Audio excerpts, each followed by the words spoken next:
Yeah, just the code switching.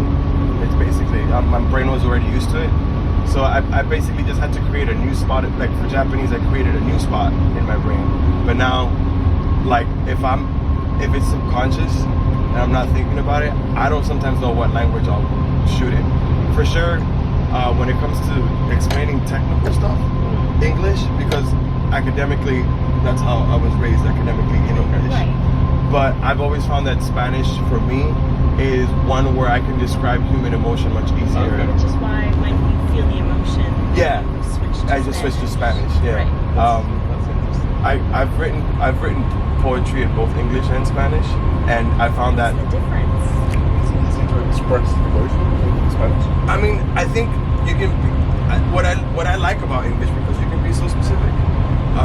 You can explain. I feel like with English you can explain a lot of existential things, while I think in Spanish you can explain a lot of human emotional things. So I think English is very analytical. That's why it works as like the languages for like science, math, computing, and stuff. It can be like really specific. Also, because English borrows from so many other languages, like unknowingly, people you learn English, you're kind of learning a little bit of Spanish, a little bit of French, a little bit of Portuguese, even a little bit of Japanese, like German, Latin, Greek. It's a all bastard, man. Yeah. But I think because of that, I think everybody at some point can find an anchor in English. Even the word English isn't English. It's German. It's so wrong. My eldest daughter is coming from facility, but going from a different direction. So she's studying, amongst other things, studying Spanish in college. So she's pretty like fearless about it, and like has writes a diary every day in Spanish. So yeah, she really. That's dope, man. That's dope. What do you think the difference? Sorry, I have another question. What do you think the difference?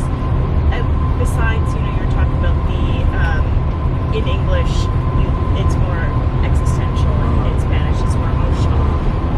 Do you see a general difference within your poetry in the different languages, like a very a vast difference, or is it similar but in just kind of a? I find that in English, in order to be poetic, you have to have a broader vocabulary than you do in Spanish. Like in Spanish, you can have a more limited vocabulary and still be poetic, while with English, the more verbose you are, the more poetic you can be. Like that's what like it feels like to me. Because like you can, I feel that there's a lot more emotion that can be captured. That's why I say like the more exact you can be, the more you can analytically explain. And there's for example, there's a lot of words in English that even native speakers don't know. I mean, growing up, whenever I would go to like, I remember one time I was in this town called Tallapoosa, Georgia, and I was having a conversation with one of the locals about just like random stuff. And I could tell that occasionally I would use some words that like, she would be, oh, what does that mean? What does that mean? And I would just like, I don't want to say dumb it down, but I feel like there's a certain, I'm just an empathetic person. I can read, I don't want to be misunderstood, and I don't want to have somebody who's talking to me have a hard time understanding me. I feel like it's a little condescending and like narcissistic. And it's the same thing when I speak English with somebody who's a non-native speaker, like either here in Japan or anywhere else, Australia.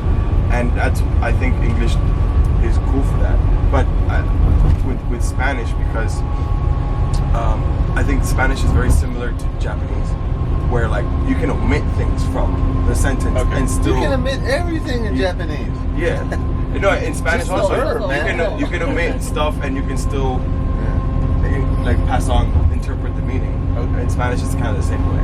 But then like in Spanish, you have like a lot more, there's like the male, the masculine, feminine kind of. How did English not acquire just real fast? Yeah. Because I studied German, Russian, lived in Arizona, LA, and lived in France, and I'm a grammar freak, right? And I wondered, and I'd never been able to find why English either didn't adopt or did we lose it? Why all the European languages have masculine, feminine, neuter? You would think that because it came from German and from French and so on, you would think that we would have had that originally and then I guess somehow lost it again. But I've never found any literature on why English evolved the ones probably why English became one of the world languages is because we don't have all the der, die, dem, des, dieser, and screwed up grammar.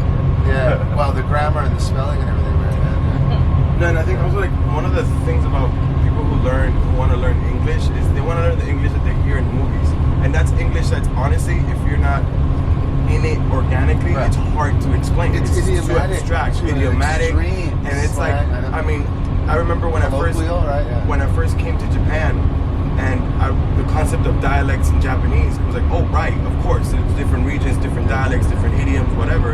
I'm thinking, man, with English, it's 10 times that. Oh, Because yeah. you not only you have all the different dialects in the States, all the different dialects in UK, South Africa, Australia, the native countries, then you got like the Filipino English, Yeah. you got like Singaporean English, Yeah. Taiwanese English. Yeah, but we also Hong Kong. have, and the ages too, right? Yeah. Older people, my mom, there's stuff she would never say, and then you got the generational English, the new stuff coming in. Yeah. I remember the first time dude came, because I've been here over half my life, and some young skateboarder came over and said, "That's sick," and it just did not register at all. Almost the first 10 times he said it, it didn't register. I'm like, dude, I don't think that word means what you think it means, man. You know, 'cause- We're gonna trick them. yeah. But like German has not only masculine and feminine, but neutral as well, right? Yeah, of course. Yeah. Genitive. Oh, And yeah. those I was are thinking the the cases. cases. Yeah, the cases. Spanish is also getting the neutrals now. Ah, Like they're yeah, adding, that's yeah. true. Like so we have like one example is like lo is la is feminine, Lo is, le is now the neutral for like gender transgender people. Okay. The ones who are neutral, which I think is actually really cool. I think it's cool. It makes honestly, it's an extra step for me because I have to reteach myself le. Like so, whenever I speak to like my cousin, she's transitioning, and Because- Sprinkles. Yeah. she identifies as a them. So I'm just like, okay, it's an extra step for me, but it's way harder than what you've been dealing with your entire life. It's like not really, you know. I think it helps me grow. You know what I mean? It just helps me grow. Kind of like really strong, And, like names. But I think like the So this person like just my experience growing up, is like, oh, I feel like it did give me like a and lived in Japan. at least it made my brain malleable. So, like, I'm- Yeah. So like I like that's why I like picking up stuff that doesn't really belong to my dialect. Well, Like my I don't know dialect about is cool and all, DJs, but I but I was typically just don't trying to speak think. Miami I don't know. vernacular unless I'm around Miami people. So like one of the things growing up was I had a big conflict of identity because like I was Dominican, but when I would go back to Dominican Republic, I wasn't Dominican. Right. You know what I mean? Like, oh, you didn't grow up here. You don't know what's up. And then when I would go to Miami, it's like, wait a minute, you're not from the States. You're not, you know, I felt that dissonance. And then on top of that, I was also black. So then like when I was with my black friends, you know, I was always like the Spanish one in the group. It's Fernando. He's a Spanish dude. You know what I mean? So then there was that disconnect. But then like, if I'm like in a white space, then I'm the black guy.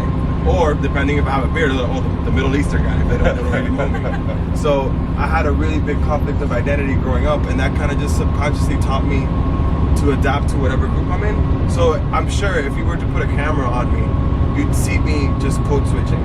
Like if I'm in a predominantly white group, I'm gonna speak mostly predominantly white English. Like if American vernacular, I'll start speaking like a surfer. Like, yo, dude, that's what's up, whatever. But then like if I'm around my black friends, the black vernacular in me comes out more. If I'm around my Miami friends, it's like more Miami. Same thing with like around with my Japanese friends, it's like a mishmash of both English and Japanese. So I've been doing that all my life so much now that I'm just used to it. So I realized like my identity is just that proto identity. So if